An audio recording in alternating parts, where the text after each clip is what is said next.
principal, teachers, parents, and all my dear friends.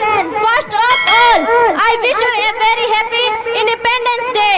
I feel great pride to present this speech. This day is the most important day for all of you because on this day in 1947 we gave independence of our country.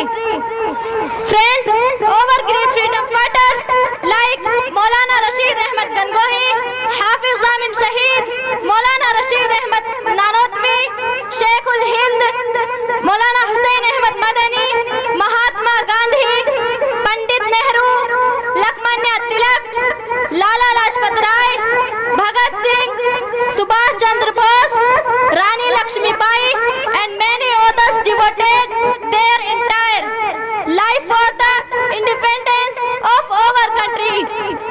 Today we are fortunate that we are born in a independent country and we have our own fundamental rights.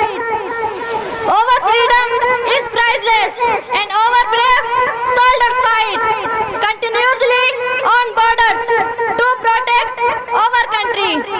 Friends, we all know that no nation is perfect. It needs to be made perfect. Jai Hind, Jai Bharat. I love my India.